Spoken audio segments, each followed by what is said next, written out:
Today we are showing our solidarity with people who aren't afraid to get absolutely ridiculous. As we begin, Lex Luthor is trying to come up with a new way to defeat Superman. His latest gadget is a time machine. Great Lucifer!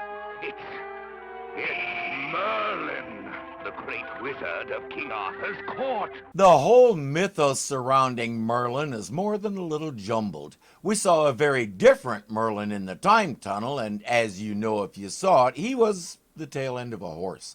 This guy is just easy. Ask him for something that you can use to do things without being seen, he'll say, sure, you got it.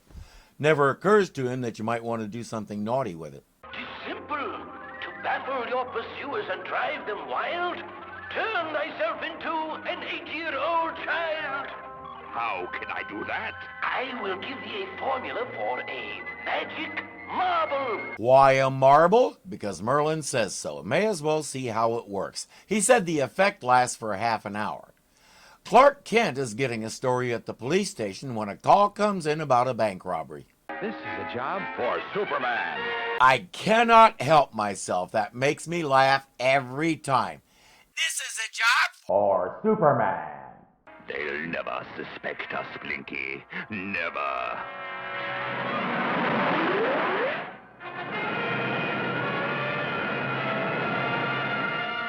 They're gone, Superman. A big bald-headed man and a mousy little guy.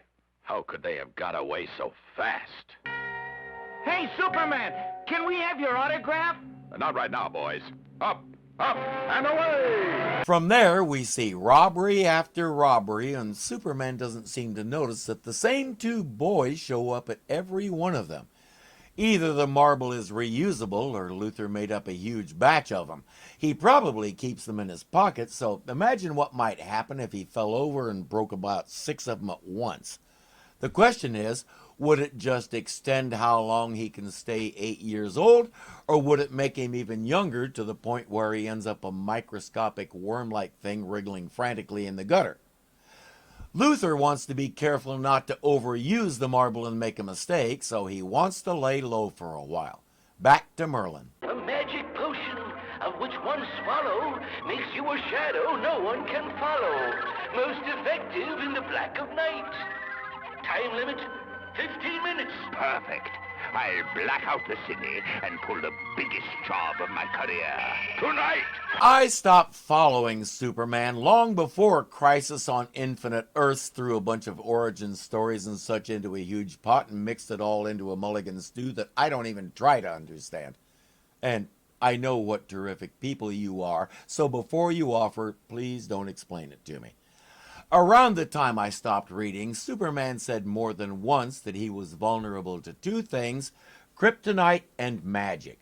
That was in the neighborhood of 1972 or 3. This happened well before that, so the magic stuff may or may not have been a thing at this time. If it was, I guess Luthor didn't get the memo.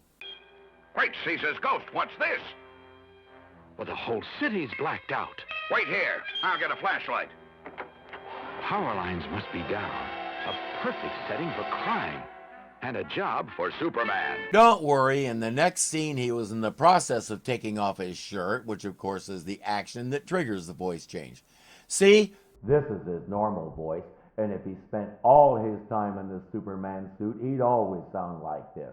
But working at the planet, he has to wear those suits, and much like me, he's never really gotten the hang of tying a tie.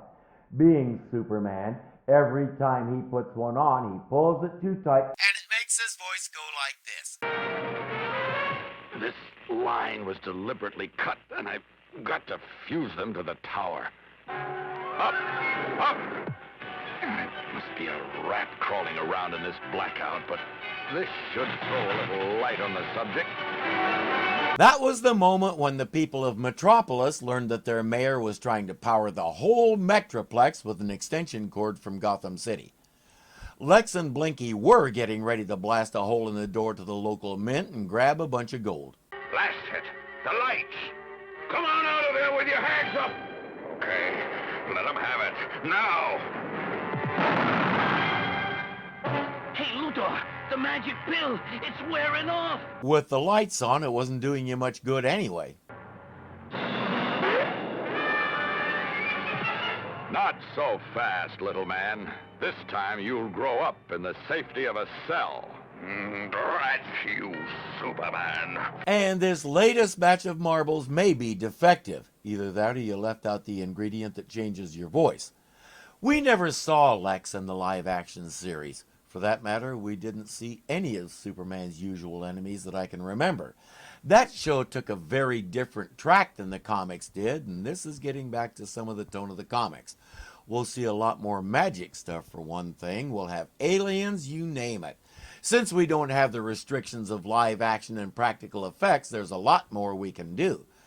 The only real issue is we have to do it all in 7 minutes instead of 24.